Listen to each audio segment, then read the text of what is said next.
welcome back to Going for Two with Jack Taylor. My name is Jack Taylor. And my name is Hunter too. And if you're listening, I'm assuming that you watched that game that we played against Memphis, or have at least heard about the unspeakable things that we saw in that game. I just want to say I'm sorry. I'm sorry that you had to watch that. But we were right there with you. We were watching it as it happened, and, you know. Really glad I didn't go to Memphis. Yeah, I'm very glad I wasn't there for that. In the moment, it was bad. But it got worse and worse as we just kept on watching replays and new things come out. You know, there was the finding out that there were 2 number 4s on the play. We didn't even have to find out that the referee was calling the play dead at the time because we saw that as it happened. Then the SEC came out and said that there were multiple mistakes on the play, which, we knew that. I bet there were sad people in the Bass Pro Shops pyramid that day. Dang it. Got to get my fishing lures to chase the pain. Might go jump in the aquarium at Bass Pro Shops. Dude, it's like all around you. You can just like go off the pathways. I would have thought about it if I had been you. So I'm actually going to bring us back to something that we used to do during a happier time, during baseball season, when all was right in the world. And I'm going to do some Friday morning motivation for everybody. We're actually recording a podcast on a Friday today. So it's not Friday morning at all. Friday afternoon motivation. We're going to... Hopefully everyone listens really quick before our game at 11 a.m. Yeah, but I'm not sure when y'all are going to be hearing this, but it's motivation nonetheless. So I'm just throwing it back to something I heard on a podcast one time. I thought it was really good, but it was when better is possible, good enough is unacceptable. And I think it's pretty fitting for the football team, for the situation that we're facing right now, because I mean I see better opportunities for passes that we can make. I see better opportunities for being 3-0 instead of 2-1. But we're just going for good enough, and because of that, we're 2-1. You know, I'm sure that's the reason. That's it. That's because, yeah. Okay. Well, it's good motivation. Yeah. Hopefully that'll work out. Yeah. Okay, so I guess let's get into this Memphis game, and let's start off with the referee situation. It's bad. Yeah, it's bad. It's bad, and it makes it worse. I've heard a lot of people say it, and it just makes so much sense. Like, imagine that happened the other day, happening to like a blue blood program. It would never happen. If that happened to Alabama, imagine that it did happen, and for some reason Nick Saban stood on the sidelines and didn't just obliterate a referee. I'm sure they wouldn't go back on the review and give them the onside kick. Yeah, I mean, there would have been no limit to how much the referees did to make up for that.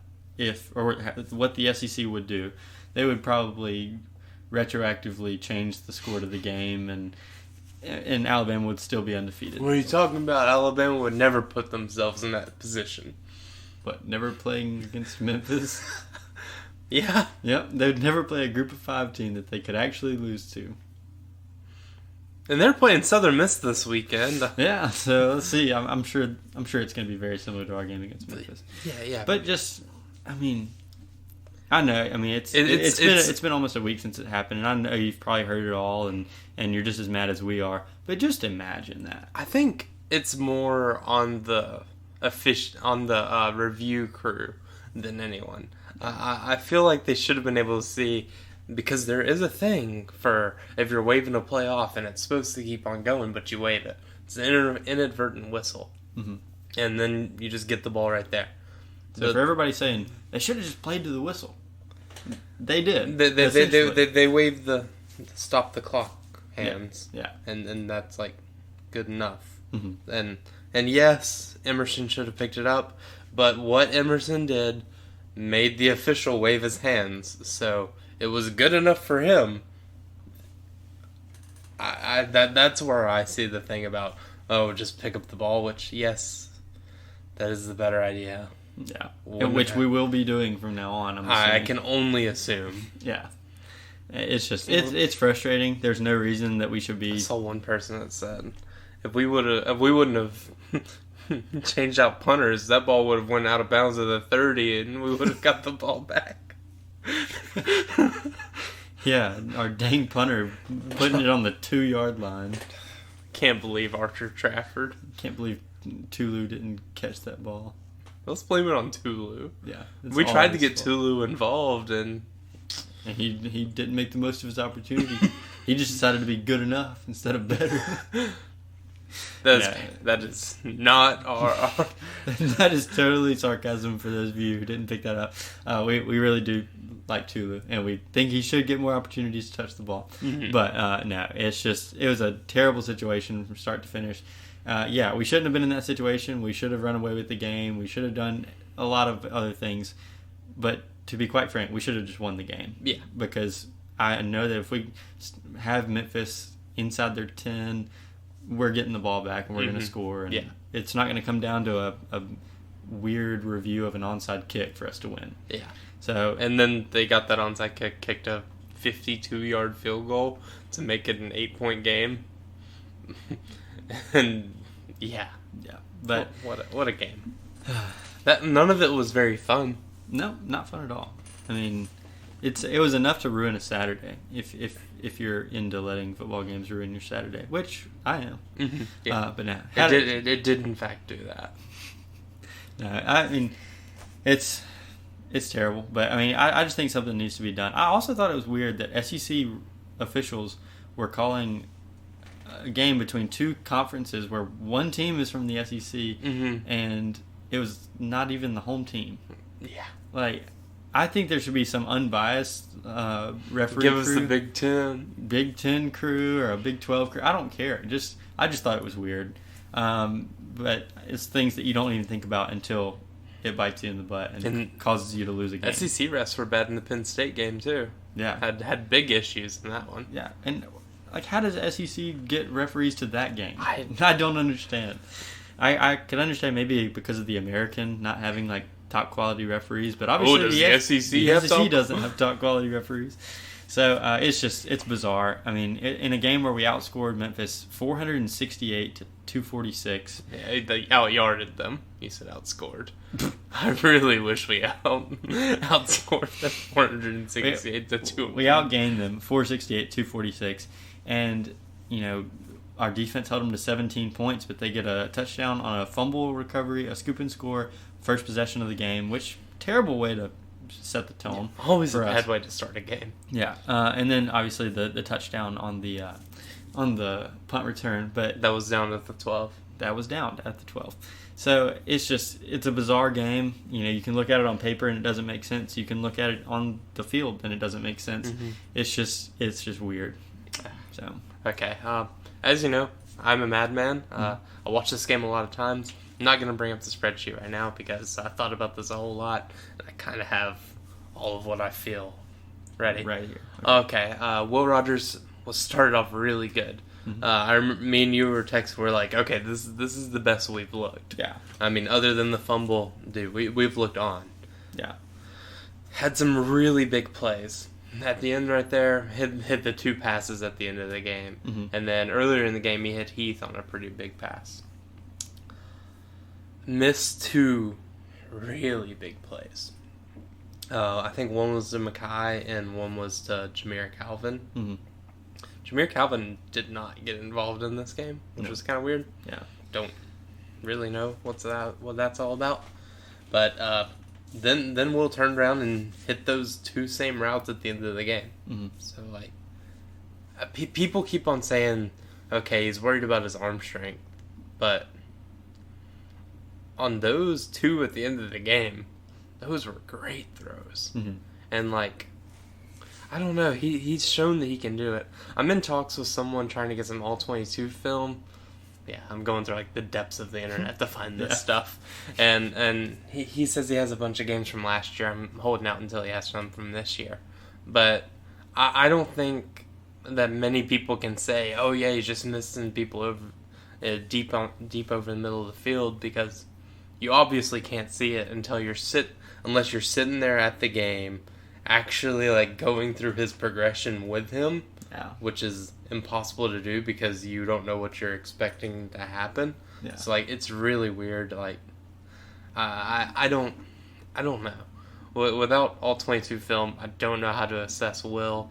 He was off sometimes in this game, but missed some really big opportunities, and it does make you think that if you can make big plays like that, against a prevent defense at the end of a game, I don't understand why you can't make them all 4 quarters. But I know I'm not the only person thinking that, and I don't know if it's like a lack of confidence, a lack of not wanting to take risks because you might throw an interception. But the way I see it is like if you make a deep throw on a possession early in the game and it gets intercepted, oh well, it's a punt. We're going to be punting anyway.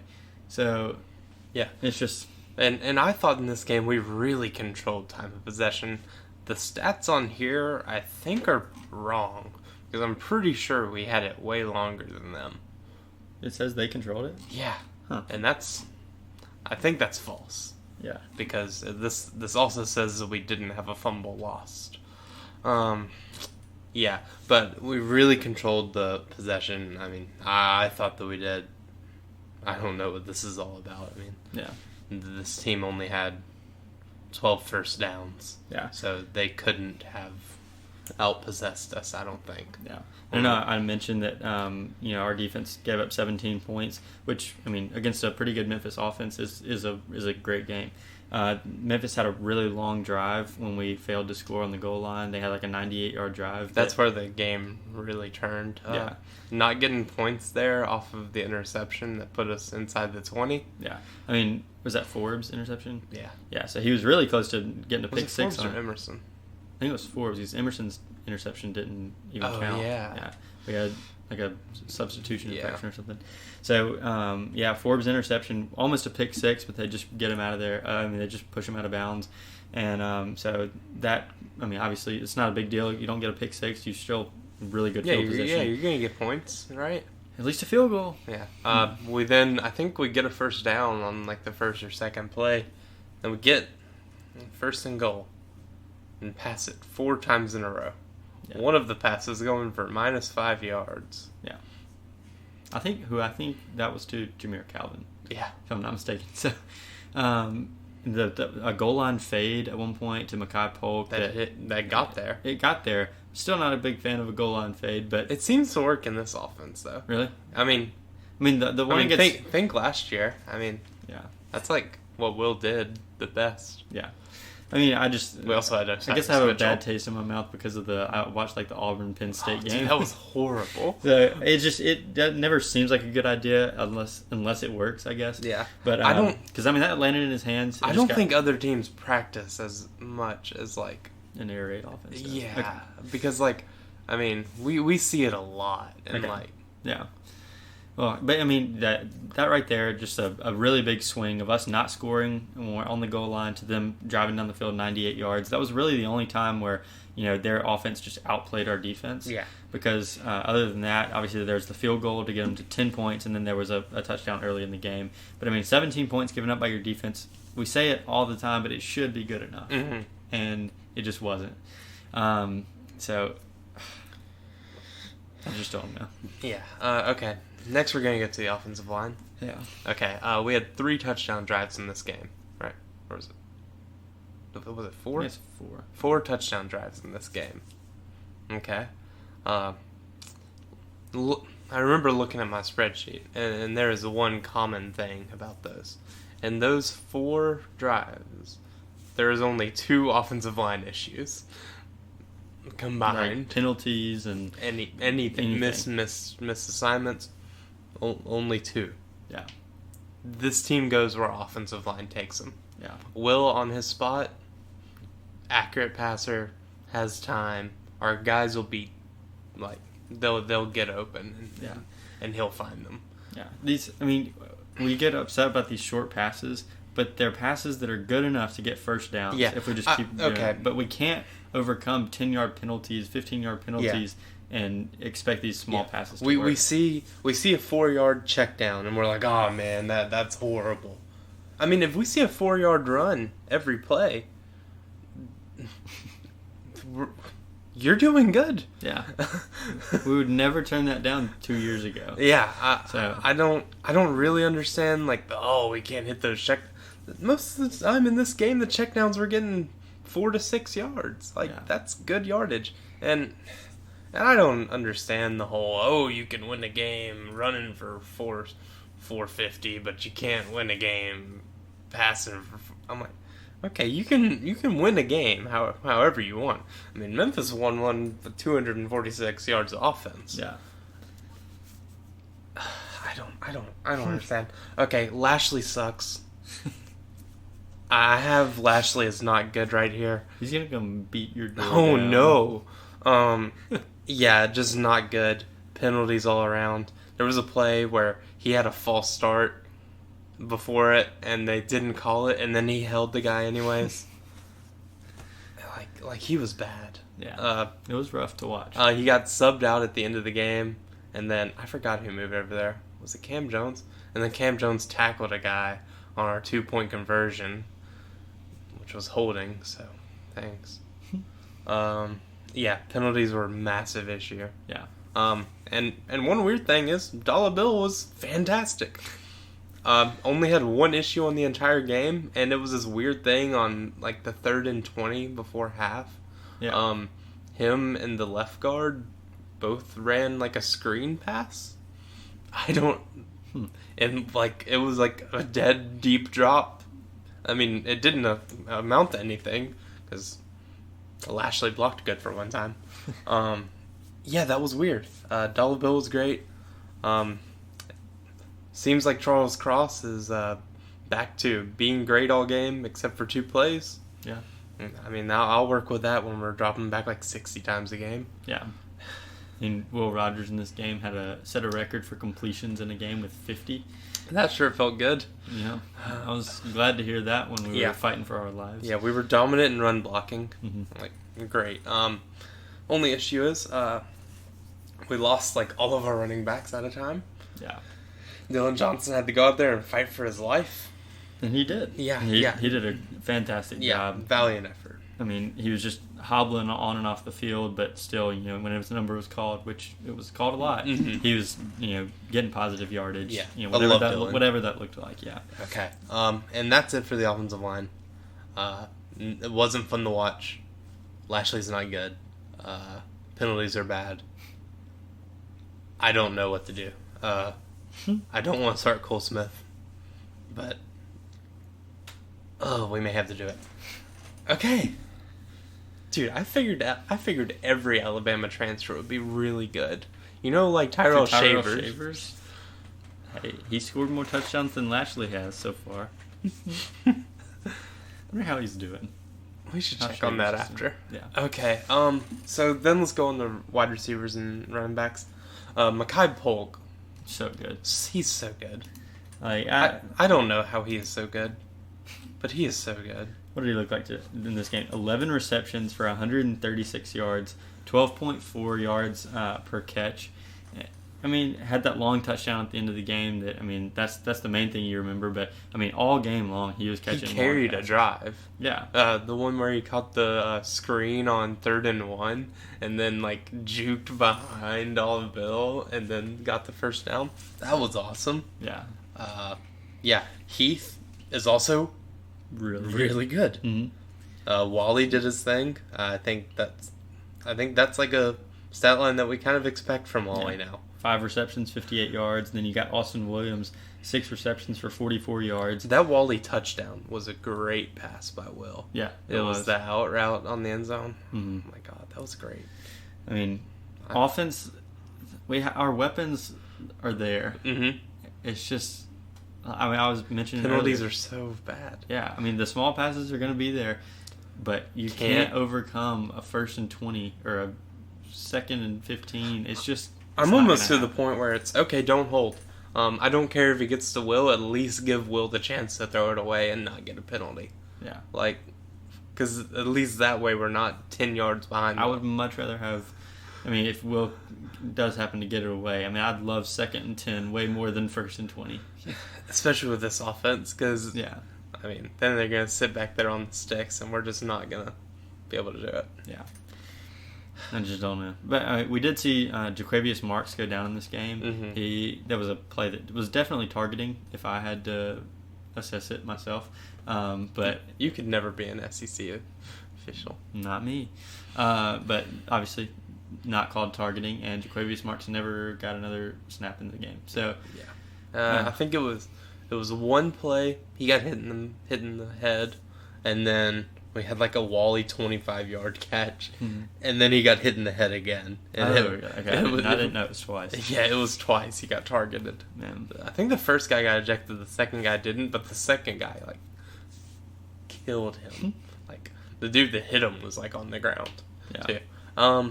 Okay, and then the next thing we have on here is defense, but I think we've touched on that enough. They did good. Zach Arnett's still good. Yeah, Zach Arnett's good. They had one good play against our defense. It was like a really nice play design. It was a throwback screen. They lined up 4 wide receivers on the left, 1 on the right. Yeah, it worked to perfection. It was 1-on-1 Emerson on, I think it was Austin. And yeah, they fake the throw that way. Linebackers come in, right guard, right tackle, flow out. Emerson against an offensive lineman and another offensive lineman and the fastest player in Group of 5 football. No. That's not going to be a tackle. So that was just a great play call at the great time. I mean, Mississippi State's going to be aggressive, so like that's the position that we put ourselves in. But I will gladly take that when I see like what else our defense does. Would like to see more pressure by the D-line, because maybe then we wouldn't have the blitz 8 people all the time. Yeah. But I trust our corners. I'm getting there with our safeties. Yeah. Okay. So that's it for the Memphis game. That was not enjoyable at all. Wasn't enjoyable to watch. Pretty enjoyable to talk about. Yeah. That's always pretty good. It's always fun talking. I feel I was a little mean to Lashley, but I meant it. Offense? Yeah. You're not saying no offense. I'm not. I mean, I'm sorry, but I mean, I really don't care. Yeah. Yep. Okay. On to our game preview against LSU. All right. So in this game, what I see is less about like the two teams playing, and the main storyline is going to be on the coaching. Yeah. So I know you may not think of now, or you may really be thinking it, but you have 2 coaches, one in Orgeron that's definitely on the hot seat right now and is 1 loss away from being left at wherever that game is. I mean, he could be left in Starkville this weekend if they lose this game. Mike Leach, not on the hot seat by any stretch, but it's just you need to see some life from him. I think that for him to not start the season off next year on the hot seat, we have to like easily make a bowl. Like not like going in being like, oh man, I hope that we can make it with our GPA or something. Like I think we easily have to make a bowl. Yeah. For him to not start off the season next year on the hot seat. Yeah. Because I think everyone understands we can't fire him this year. I mean, we're not gonna be able to get anyone. Nobody's ever gonna come here again. Yeah. That would be detrimental to the program. Almost as bad as a 3-win season would be. Yeah. And that's a lot easier said than done, because I can look at the schedule now and I don't see 4 easy wins. I might not see 4 wins at all. It's going to take winning games that you're not supposed to get to that 6-win mark. And I just don't know. Yeah. A big thing with the Leafs that we haven't really talked about is just the fact that when all this happened with the officiating and stuff, he just stood on the sidelines looking like he was oblivious to the fact that there was a football game going on. It's kind of what Mike Leach looks like. Yeah. I mean, it was bizarre, because I feel like in that situation, 99% of college football coaches are out at midfield just screaming their heads off at referees. And I know it may not help, but at least it shows that you are aware. Foxhall would have got tossed. There was a time the other day I thought I would rather have Chris Lemonis be coaching our football program than Mike Leach, and I'm still haven't completely bowed down from that from that feeling, but he's got to show me something. I mean, he's got to show some life, and I get like maybe his offense takes a few years to get put in, but you are in the SEC where fan bases are really impatient. Is he the opposite of Ed Orgeron? Maybe so. I don't know if Mike Leach, like, if the coaching showed that it actually worked a little bit more, I would say that's a direct comparison, because Coach O is no coaching, all emotion. He's a cheerleader and a mascot for the team. Mm-hmm. I think everyone's pretty aware of that. Yeah. Doesn't do much. This is the second year of hiring offensive and defensive coordinators to try to fire instead of him getting fired. Yeah. It's a great time. Mm-hmm. Okay, so our first question on here, who has more pressure to win this game, Leach or Coach O? I think definitely Orgeron. Yeah, I think if Orgeron loses this game, I think he's chilling in Starkville for the night. His favorite place on earth. Which, I think that would be I feel like it could be fun. Yeah. There could be some great content come out of that. Yeah. Very inappropriate. I think we can get him on the content podcast. Mm-mm. Mm-mm. We can just say bad stuff about him, and then he'll come here and fight us. Ooh, we could just impersonate him. He's one of the easiest. All right, go for it then. Mm-mm. Not until he gets fired. Okay. Yeah. Okay. The entire intro of the podcast will be done in Orgeron's voice. The entire podcast will be done in Orgeron's voice. By both of us. Okay, so move on to like a preview. LSU only has a passing offense. Mm-hmm. Like, that's just how it is. I think it's Max Johnson has been like pretty good. What's he throwing for per game? I don't know. It doesn't show it. But he has 864 passing yards, 11 touchdowns, 2 interceptions. They have some really good wide receivers. Boutte is really good. And I forgot these guys' names. But they're LSU wide receivers. You know that they're going to be skilled. You know that they're going to be good. They're the best out of Louisiana, probably. Mm-hmm. That's just how it works. I'm excited to see how our corners do against them. Mm-hmm. It's the biggest test. Yeah, so far. Yeah. And so what do you need? Just switching sides of the ball here. What do you need to see from our offense that could make you? Even if win or lose this game, what can you see from the offense that really can kind of make you feel good at all moving forward? Our offensive line being consistent. Yeah. I'd go for like. They don't have to be good. Just don't do penalties. Yeah. 2 penalties on the offensive line in the game. Okay. I think that'll make me feel okay. Yeah. Maybe. That it sounds weird that I'm like, oh heck yeah, give me 2 penalties in the game. Don't care when. Don't care why. It's desperate times. Yeah. So what happens? And this is just strictly hypothetical because we haven't gotten into our picks yet. What happens when?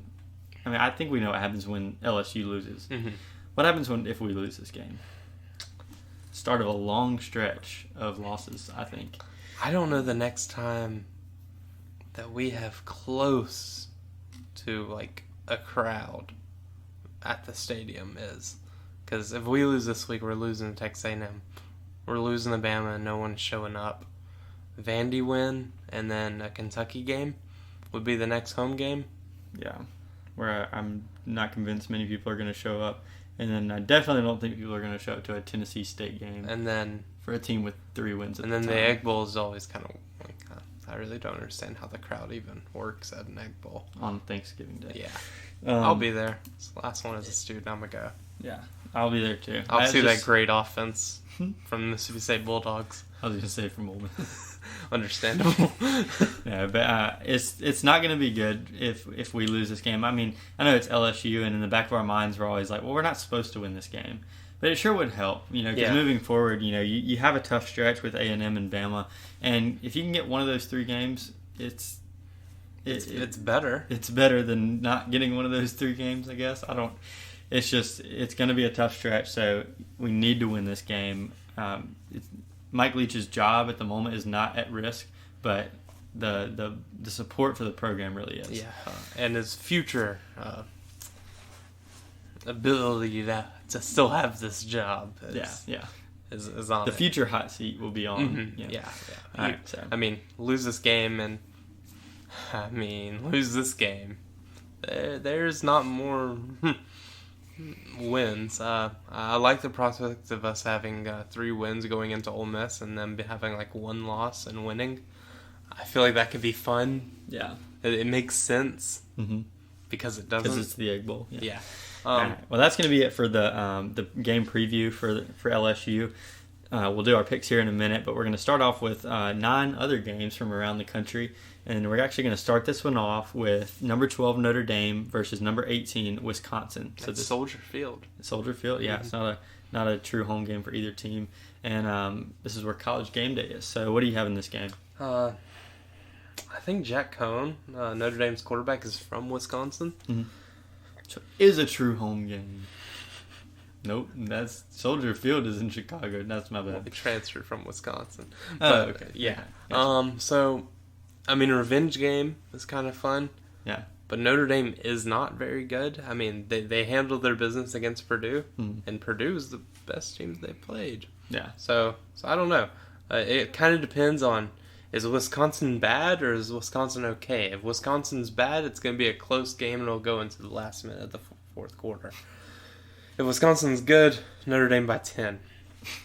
Does it just make sense? Yeah, I mean, it just makes sense. I'm going to go Notre Dame here. Okay, I think I am too. I know they're both ranked, but I really don't know too much about either team. I know Notre Dame has taken a step back from what they have been in the last couple of years, but I still think that they're going to be good enough to win this game, especially that it's not in Madison. Mm-hmm. So, all right, game number 2, you got number 7 Texas A&M versus number 16 Arkansas. This is like the random rivalry game that we didn't expect when Texas A&M got to the SEC. And it's is that the Cotton Bowl? I think so. Yeah. How weird. Arkansas, when they beat Texas, they became the overrated team because Texas had no reason to be a top 20 team. Yeah. And then Arkansas beats them. They're like, hey, look, we beat a top 20 team. So they flip-flopped. Yeah. And let's storm the field and all. Arkansas shouldn't. I mean, they may be, but they shouldn't be ranked based on their resume. Yeah. I mean, Texas is unranked right now, I believe. Yeah, it should be. Yeah. So I'm gonna go Texas A&M with Calzada, I think is his name, the freshman again. So yeah, Texas A&M winning this one. I think it's been 10 years straight with wins for Texas A&M. Yeah. This game's always close though. Yeah. So looking ahead to next week, I know we play Texas A&M at Kyle Field, and I feel like A&M's going to win that game, just like from a bird's eye view. But I think there's also a chance for us to win. If they lose to Arkansas this week, there's no way they're losing 2 in a row. Yeah. They will blow us off the face of the earth. Beat us by 60.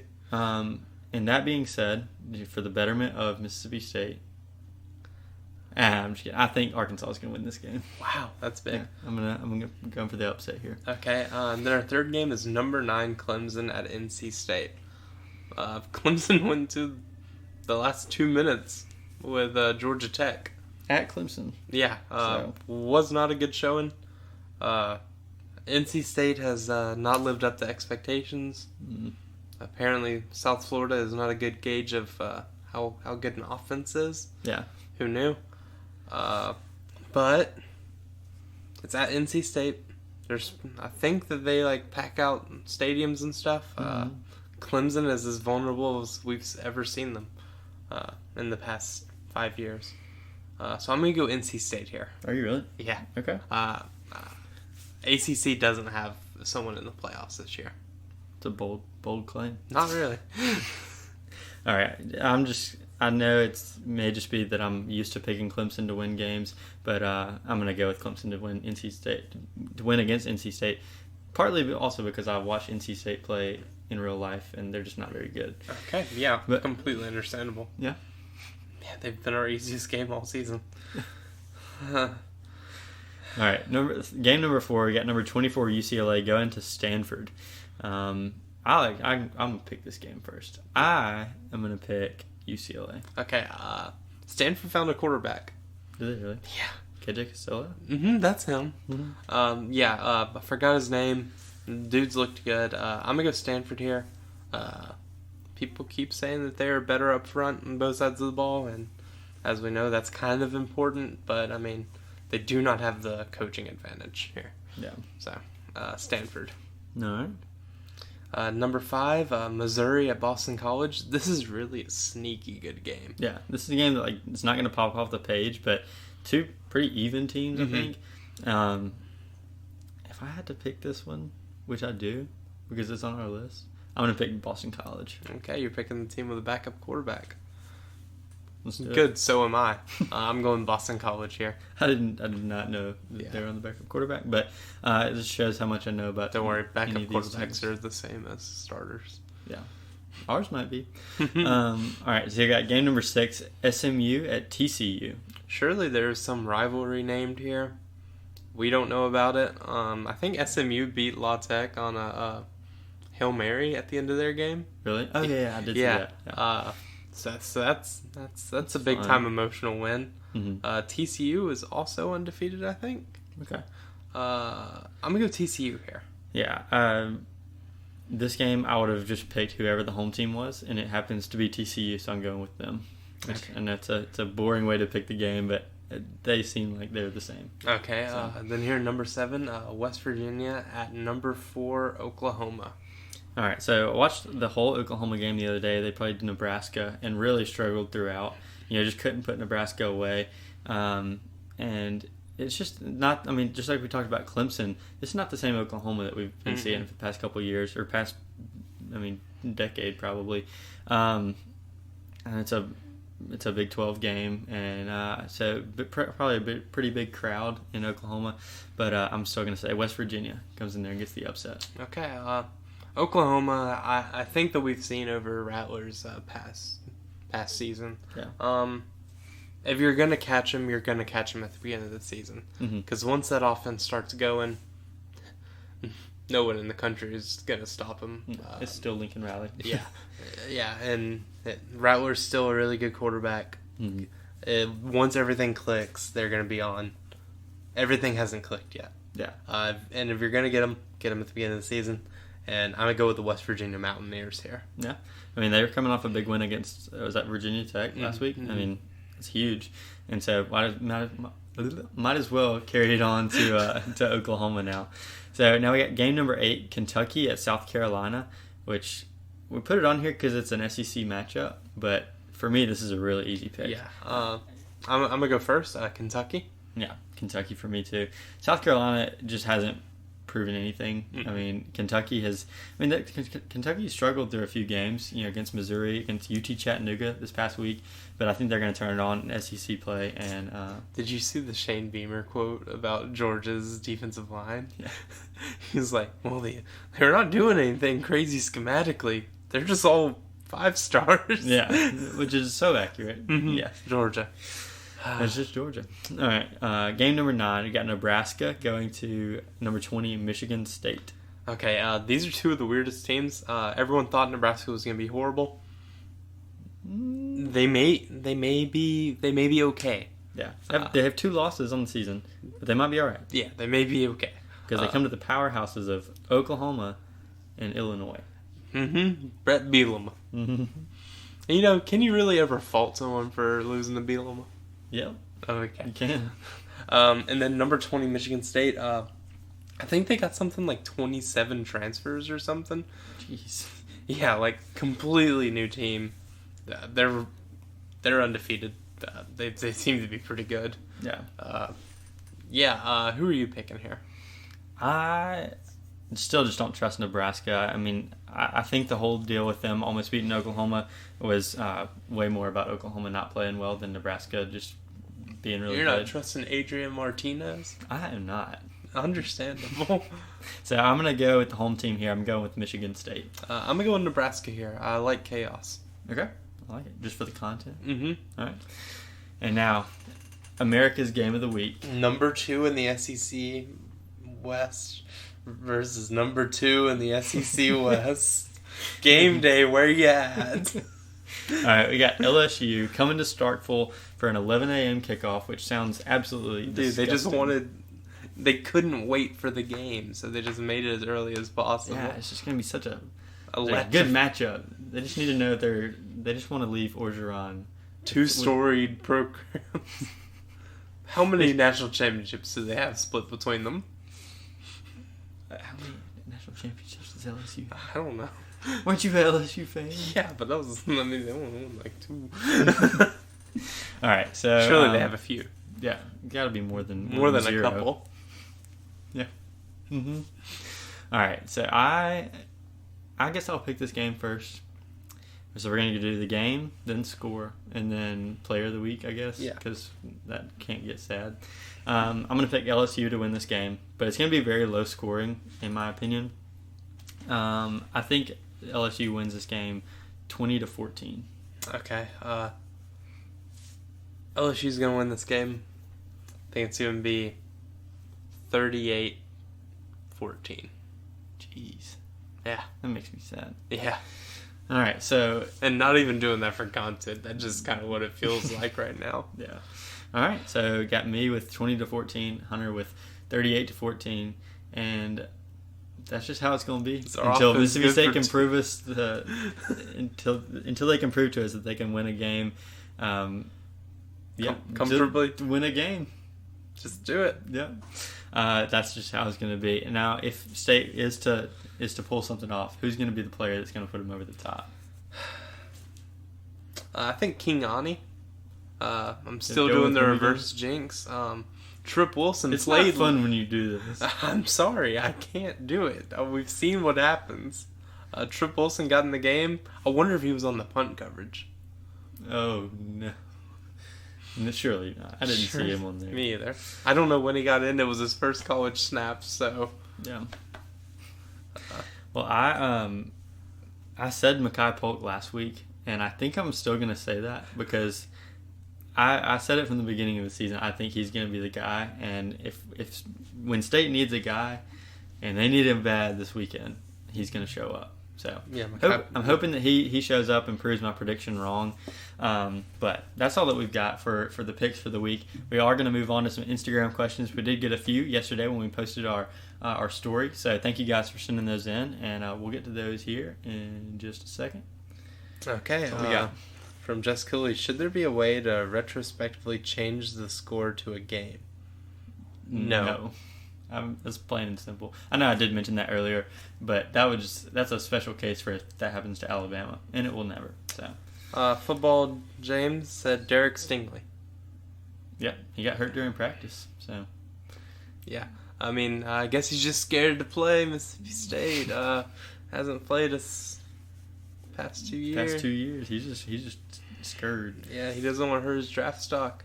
Dude should have just played good. Opted out. I mean, he'd be first round pick forever. It doesn't matter. Yeah. Brooks Taylor, aside from the bad calls, what hurt us last week? I think I'm not being sarcastic here. The offense not scoring. Yeah, literally, like not scoring on the goal line allowed the entire game to change. Allowed them to have a 98-yard drive that just flipped the script, and as obvious as it sounds, just not scoring cost us the game. Okay, Jay Scalaby, is Southern Miss scoring a field goal against Bama? Maybe not, but they'll probably score a touchdown. Yeah, give them 14 points. I don't know about that. Yeah, I mean, that's bold. I think Mercer scored a touchdown on them. So I think didn't Mercer score double digits? I don't know. I need you to check that for me. Okay, I'll check that. And that brings us to our next topic. Rank these undefeated SEC teams. And we're checking theirs. Yeah, Mercer scored 14. Okay. So I give Southern Miss at least 7, if that's the case. Look at Southern Miss. What a powerhouse. All right, so the SEC, there are a handful of 3-0 teams right now. And so listing those from going through the East first, we've got Georgia and Kentucky. And then in the West, we have Alabama, Arkansas, Ole Miss, and A&M. And Mississippi State. Nope. We won. I wish. That game should be nullified. 2-0 dogs. If Jess Cooley was in charge of it, we would be. I doubt it. All right, so are we going to do these together? Yeah, let's do these together. Okay, so number 1, Georgia. Okay. That's pretty awesome that we agree on that. Number 2 is going to be Alabama. Okay. Number 3, I'm going to say Ole Miss. I'm going to say Ole Miss there. Number 4, A&M. Yeah. Number 5, Kentucky. Kentucky. Okay. And then I guess the only one left is Arkansas, which we just don't know if they're good or not. I think we're pretty confident that Kentucky can be really good. Yeah. And according to their schedule, could have a really good year and go like 10-2, 11-1. One thing that we didn't touch on, Florida almost beat Alabama. Yeah, down 21-3 in the first quarter, and Emory Jones with the comeback. yeah, I mean that was a fun game to watch. Yeah, I'm sure it ended the same way as our game. 31-29, same story, same score. Mm-hmm. That's it. So that's going to do it for Going for Two this week. We're looking forward to the game. LSU coming to Starkville, playing 11 a.m. like we said. You know, it really could be a good game for us. We really just never know. I mean, we could come up and show out like we did against NC State, but you know, it just all depends on the offensive line, the offense, like you said. So looking forward to that, and I hope you guys have a great weekend of football and enjoy this beautiful weather outside. Have a great day. It really is some great weather outside. It's pretty awesome. What if it just did the feedback loop and it was just really loud when you took this off? I wonder if you can do that. Woo! Put it over it. Wow, it's not going to do it. Bye, everyone.